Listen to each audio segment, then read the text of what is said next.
Hey guys, welcome to another edition of Bourbon, Beer, and Balls. I'm Joe Zerollo. I'm John Campus. And we've got a great episode for you. We're going to freewheel it a little bit. Sometimes that's our best. Yeah. But we got a Dogfish Head 60-minute IPA in front of us. Very popular IPA. We sell a lot of it here. I know Dogfish Head, if you're into the craft beers, it's very popular. I've had it before, but I haven't had it in a while. How about you, John? Not one single time. All right, you're gonna enjoy I'm looking forward to You know where I stand on IPAs, but I'm jumping Indian in. Pale Ale, so give it a shot. Yeah, it's got a lot of kick for you. A lot of taste though. It's hoppy. It's hot. I know you're not a hoppy guy. Nope. It is hoppy. It's got a lot of bite. It's got a lot of bite. But and it's a high test. You can't have a lot of these. You only want to have maybe 2 of these. And Really? yeah, it's got a lot of bite? Yeah. I'm kind of liking it a little more right now. It definitely will sneak up Now on you. there's something a little bit different, and I'm not really sure what I'm tasting, but it's something a little bit different than the typical IPA. I mean, Dogfish Head is a really high quality beer. They make high quality beer, and this is one of their probably mainstays, one of their most popular beers, IPA. And it does have a lot of flavor, a lot of taste that you kind of taste you expect with an IPA too. So the flavor, I agree. There's a flavor, and I can't figure it out because most of the time when I drink an IPA, it's a aftertaste. Yeah, but I'm not getting it here. Yeah, no, it's kind of the hoppiness, the kind of weedy flavor kind of stays with you, but it doesn't go like sour. And for me, it's an easier hoppy flavor. Oh, good. It's a little smoother. Maybe you found a new drink. Certainly with IPA. You got some squeaky shoes on. I know. We were just behind the bar, and I think we got a little stickiness on it. But we're gonna have to mop that up later. A little sound effects.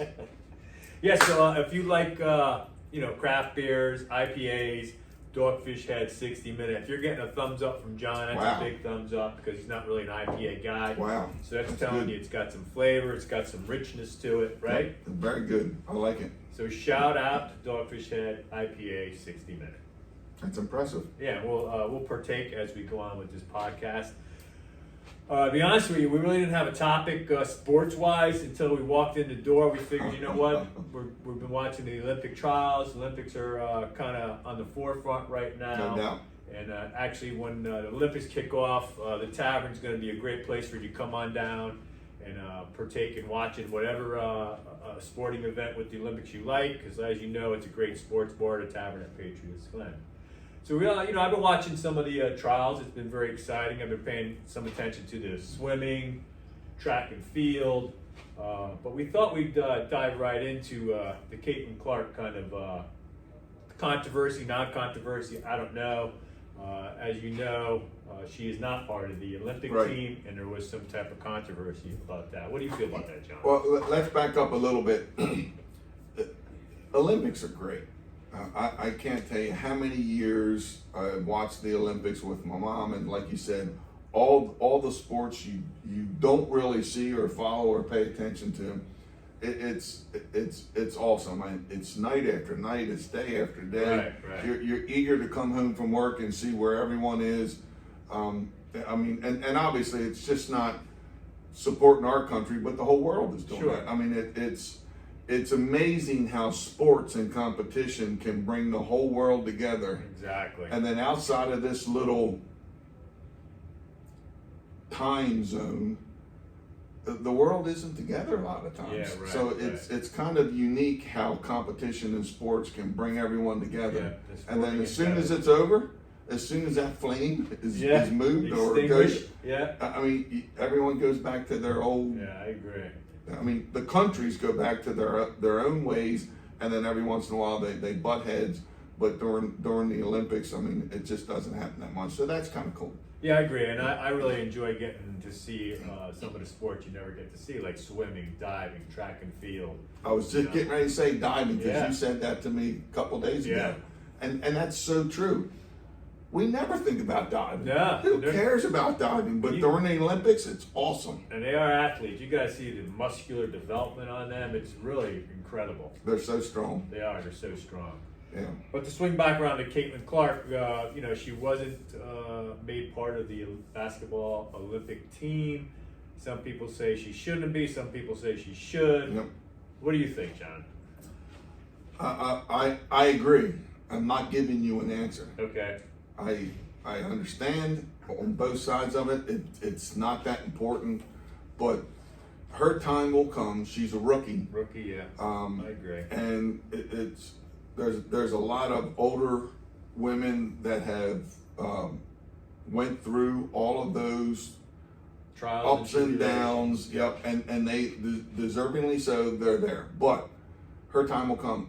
But here's what I kind of want to flip the page a little bit.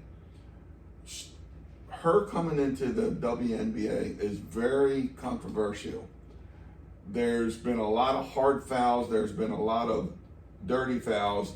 There's drama follows her. She's a rookie. She had a fantastic collegiate career, and there's a little bit of jealousy from some of the players in the WNBA. She is getting fouled, dirty, cheap, whatever. Yes, no, maybe more than any other player in the league. There's a lot of negative talk around her in the league, but the reason why is she has brought so much attention to the league. Sure, right. More than anyone else. Attendance and viewership is way up. The average attendance in any other game in the league is roughly 7,000. When she plays, the average attendance is 18,000. Wow. Almost So triple. it's unbelievable. I mean, those numbers are staggering, but I think they need to embrace her. I don't care if she's going for a layup and you're there. I mean, pin her shit up against the backboard. Right. I could care less. And if you foul hard. Don't be dirty, but foul hard. Play the game. But she has the potential to elevate that league. Sure, and bring all the accolades and money that they've been looking for. This is kind of the defining moment where it can happen. No doubt. It should be a little bit more welcoming to her, and I agree.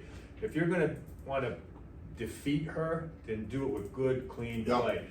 Show that she can't play the game then, but I don't think that's really happening. She's coming in, she's doing a fine job. I mean, she's not the best in the league, but she's doing a fine job. She's setting all kinds of rookie records. Yeah. She's not the best in the league, but she's certainly in the top 10. Yeah. And that, I mean, that's awesome. And I'm not thinking, expecting, nor should it happen that everyone should kind of part the sea and let her have that easy layup. But I don't think we should be grinding her in the ground, though. I mean, this is why they're getting all the attention. This is where the money's going to come from. This is where the fans are discovering the game, and this is where the game's going to get elevated. I think, bite your nose off to spite your face, some of these people. And again, if you want to beat her with good, clean play. No doubt. If you're better than her, you're better than her. Look forward to beating her. I think in the long run, it's going to make her a dominant player. I think it's going to, you got to beat iron before it becomes steel. I think that's what might be going on here for her. Yep. So, I mean, if you remember when Michael Jordan came in the league, he was getting thrown out. No He was doubt. a smaller guy. In the offseason, he lifted, he got bigger, and look what he turned into. I'm not saying she's Michael Jordan's. Right. I'm just saying. A lot of fire, a lot of passion. He was, with his teammates, he was in your face. He was like, let's go, let's go. Right. So that was she doesn't back down, though. She does not. She does not. Now, I will say this. She's a shit talker. She talks trash. Yeah. So she brings some of it on herself. Sure. But that's the fire and the passion. That's how she plays the game. In the end, we can simplify everything. I have paid attention and watched more games, paid attention to ESPN than I ever have. And there's only one reason.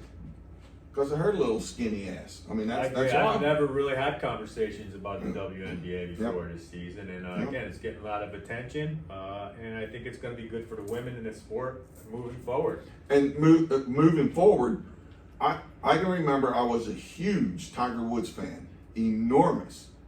When he came into the league, a lot of that took place, but he elevated everything. And in the end, that league and the money that these players are making right now today is all, Oh, you could trace it right back to him. no doubt. 100%. So they need to capitalize on her. They do. I mean, They do. if they were smart, jump on it, Yeah. elevate the league, And, you know, make money. I think that's the kind of argument of when people say she should be on the Olympic team is because of the attention that she brings and how it can expose the league to the rest of the world. I mean, I don't know if that's why you choose someone for Olympic team or not. I get the argument that you want the best players, and you know, you can argue, I guess, is she one of the top 10? Is she not one of the top 10? I don't know. And so here's the thing. I looked this up last night. The rest of the world, they don't know anything about her. Yeah, right. Probably don't even recognize her Wouldn't name. know if you walked right The front of the top 10 sports, actually the little post I was looking at, all the top sports in the world, the first American sport that made it was at 8. Number 8 was baseball. Everyone thinks baseball, basketball, I got you. golf, Yeah. hockey. I mean, First American originated sport was baseball. and they're ranked 8th in the country. So I can't remember where basketball was, but I think their basketball is like 11th in the entire world. But I mean, it wouldn't elevate the viewing for the Olympics with her on that It team. might from our For us. country. It might USA, elevate USA's viewership. I'm sure there's people who are not going to watch because she's not in it. But again, I know you want to pick the best players to be on the team. I guess you could debate whether she is one of the top 10 or not. I don't know. I think she's shown that she probably is. She's very unique, man. Yeah. She can feel it. She can shoot. And it's I can remember back. She's kind of like in my eyes. She's kind of like the Steph Curry of the NBA. I remember when he first came in and they won their 3 or 4 championships or whatever. He was the first guy that was shooting threes 10 feet behind the arc. Yeah, she's pretty far behind too. It's She is too. unbelievable. Most ladies in that league are not 10 feet behind that arc, but I mean she can feel it. I mean, she's making men 3-point shooters. I mean, it's really unbelievable. I mean, she really is a skillful player, and she's only going to get better and better. And you know, I think as much as some of her opponents don't like her, she's here to stay. You're going to have to learn to deal with her, and I think that sometimes she's going to make you look foolish. So just rather than trying to be physical all the time, it might be fuel for you to go and hone your own game. No doubt, make her earn it. Yeah. But you don't have to be cheap. Right. Let's clean it up a little bit. And again, that league is I mean, I see it more on ESPN. I see it more all over the place. Right. And there's a reason. Yeah. So, I mean, don't like I said, don't part the sea. Don't let her have her way. Yeah, yeah. It's not like the second coming's happening here, but you know, let's see it, call it for what it is, and take the benefits from it. You know, let's do what's appropriate. No doubt, no doubt. So yeah, I'm excited about the Olympics. Like you said, I look forward to seeing the sports that you normally don't get to see. I've always been a track and field fan. Again, I like watching swimming. Yes, track and field. Yep, love it. Olympics. Are you looking forward to any other sports? Or? Well, thinking about your background a little bit, I remember years ago, the first time that I'm talking years ago, judo and all that mixed martial arts stuff, I'm thinking, this is kind of goofy. And then I started watching it, and it was only through the Olympics. Yeah, right. Did you? And then now, what I consider an up and coming sport is the MMA. I mean, that stuff is incredible. But I can remember all the holds and the flips and with grabbing all that stuff, and I'm thinking this is kind of goofy. Right. But the more you watch it, the more you realize how technical it Oh, is. there's a lot going on there. If you don't know what you're looking at, it's hard to see it, Yeah. but there is a lot of technique and things are technical. There's a lot going on there. Yeah. And then I don't know, but Ronda Rousey, that's where she came from. She was an yes, Olympic champion. I did not know that. Yeah, she was an Olympic champion. Because she was a stud and Yeah, in MMA, Oh yeah, she my was a gosh. champion, and she was Olympic judo. I did not know that. Yeah, that's her foundation is in judo. Mm. And when she, after the Olympics she was in, that's when she got into MMA. And she had a great career. So. And a lot of the fans that watch it on ESPN, they just see the punches and all that. But there's so much involved with that sport. Yeah. Oh, I mean, yeah. the grappling, Very takedowns. strategic. Oh my gosh. Conditioning, strength, speed, power. Judo. Yeah. It's Crazy. crazy. So look, let us know what sport you're looking forward to see during the Olympics. How about, let us know what you think about the Caitlin Clark situation. Should she be on the Olympics? Should she not be on the Olympics? What you think about her play, and maybe if you don't know really what we're talking about, catch a WNBA game, and maybe you'll become a fan because of it. Because they are great athletes. They're great to watch. They're just as exciting as the men. I enjoy watching a game here or there. I'm not a super fan or anything, but this is the year that I've got to pique my interest. Yeah, I'm not a super fan, but I am paying attention. Yeah, I am paying attention. Yeah, let us know what you think about that. I think that'll do it for today. Short, sweet, but we got to the point. And I'm in Drinking favor. our I'm in favor. 60-minute IPA. I like that little 60-minute attached to it. From Dogfish Head. So if you're looking for a place to come get one, come on down to the Tavern at Patriots Glen, 300 Patriots Way, Elkton, Maryland. Enjoy a nice cold 60-minute IPA. Catch all the Olympics. They start at the end of July. They go into August. It's going to be great. It's a great time of year. Olympic sports are great. It gives you some, patriotism and Yes, so a little bit of forth. pride. A little bit of pride. Cheer on your athlete from your country. And this is a great place to do it. If you want to play around the golf, Patriots Glen Golf Club, come on down. We're open for business. We're open to the public. General public's welcome here. So. And also come walk in our nice whiskey bar. That's where we're shooting this podcast from. That's where we shoot it from. We got the tavern. Adjacent to the tavern is the whiskey bar. It's available for events. And come on down and have a great time. So thanks for tuning in to this edition of Bourbon, Beer, and Balls. Have a great week. Have a great weekend. And we'll catch you next week. No doubt.